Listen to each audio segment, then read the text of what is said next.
Life in a world that keeps changing. Think that it's progress you're making. Copy and paste pretty faces all the time. Pictures so perfect we play. Hello wonderful people, welcome back again to Anointed Lady TV, the home of news and politics. And we drop news every day, and we also react to every videos that comes our way. If it is your first time in this channel, you are highly welcome. Thank you so much for stopping by.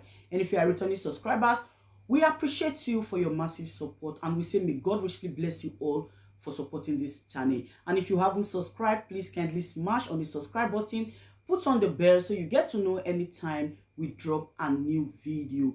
I have a video to present to you this very moment, and I will be watching that video with you. And after watching, let's drop our opinion constructively at the comment section, like our videos, and also share our videos if possible. Bye for now. The fashion label Fendi began trending on Twitter after Sèírìøùśly, counsel to Nnamdi Kanu, leader of the indigenous people of Biafra, raised the alarm on Thursday that the separatist leader has not been allowed to change clothes since he was arrested and detained in the custody of the Department of State Services. The lawyer alleged that Kanu has been subjected to harsh, degrading and inhumane treatment in the DSS custody, and that prisoners who visit Kanu are subsequently detained as punishment for exchanging pleasantries with the IPOB leader. The lawyer also claimed that Kanu is confined to a very tiny cell, 23 hours of the day, without access to sunlight and any social interactions whatsoever, and believes the punishment is aimed at inflicting extreme emotional and mental distress on Kanu, who has been seen wearing the same Fendi apparel during his court appearances. I mean, there were so many allegations. Sèírìøùśly and the other lawyers of Nnamdi Kanu alleged the maltreatment of Nnamdi Kanu in DSS custody is completely appalling and unfair. I'm not even sure if this is how they treat prisoners that are undergoing trial, Tundu, at this point. So many things like his glasses, medication, he's not allowed to sleep on a pillow, people are not allowed to talk to him. And this outfit, I actually thought that he wanted to just wear it to his court appearance. But now everyone on Twitter is talking about the outfit. Even some people are making mockery, saying that maybe they actually even thought that it was Fendi sponsoring the lawsuit. But that's on a lighter note. But I mean, can you believe all of the allegations, Tundu Abiola? Nigerians and our gallows humor. When you don't want to cry, you just have to try and make yourself laugh in the face of all kinds of horrors. I have first-hand experience of this, and all I can say for Nnamdi Kanu is that I hope he doesn't go through this for 4 years like my father did. Yes. 4 long years. That was his reality. And the next thing that's going to happen is, because these reports come out and make the federal government look bad, the next thing is that they could stop people from seeing him at all, and he'll just be there all by himself, no access even to a doctor, even to a lawyer, certainly no family members like what we went through as a family. And I saw Nnamdi Kanu during his court appearance, trying to put a brave face on things. Men and their pride, he doesn't want to show.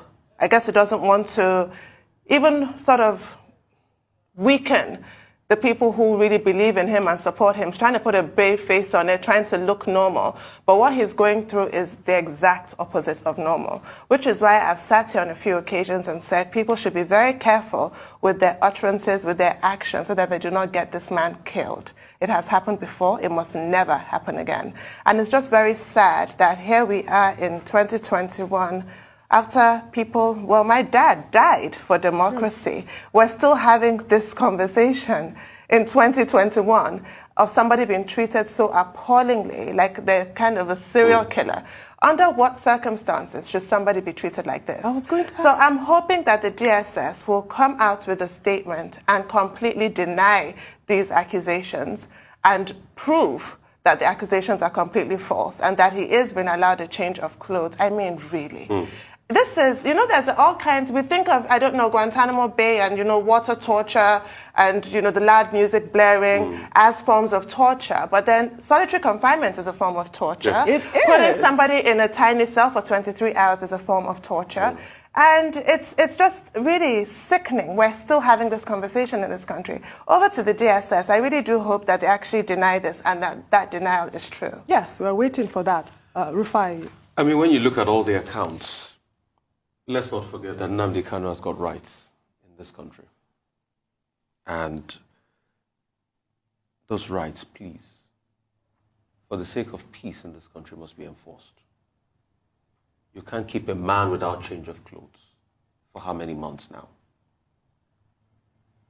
The times he has appeared in court, keeps wearing one same clothes. Let him get a change of clothes. If he needs to see his doctors, let him see his doctors. If he needs to talk to his lawyers, let him talk to his lawyers. Because it is a gory experience, being in solitary confinement. My first vivid understanding of this was through the works of Wole Soyinka, The Man Died, his prison memoirs. It is not a good place to be at all. Another experience of this was through the works of A Day in the Life of Denzel Ivanovic. This was another prison account of how gory and debilitating and excruciatingly painful the experience of prison is. The psychological trauma for life is something he'll deal with. People never get out of it. They get panic attacks all their lives. So please, every right possible should be accorded to him. But as I always repeat, how did we get here? We got here because the sufferings of the people were looked away from. We got here because of marginalization. And today, the roster goes on. It is Nnamdi Kanu today, and I ask, who is it tomorrow? At some point, if Isaac Adakaboro was to tell you his experience, he'll say similar things. But when the nation went to war in the 60s, Adakaboro fought on the side of the government. Why do we keep having people that go against the state and they get some legitimacy? The state has to be fair for all. Absolutely. In all of this, we keep pleading, if possible, the state has to be fair for all. I'm not saying that anything is a utopia, that if the state starts being fair now, we will not have people agitate. But in all of this, if the state is fair, a lot of people will say, yes, there's a level of fairness. But can we truly say over the years, like in the case of Ken Saro-Wiwa and the Ogoni 9, the state was fair? We can't keep doing this to ourselves. I think you're so lucky to be referring to memoirs rather than real life experience. But if you're talking prison memoirs, Ballad of Red and Gold, Yeah. that poem, Oscar Wilde, and for me, my favorite, well, because it's just harrowing, Boethius, in 500 AD or something, the Roman senator, that was eventually executed. His prison memoirs is so sad. Really. really, it's Well, not. we're waiting for an explanation on this allegation.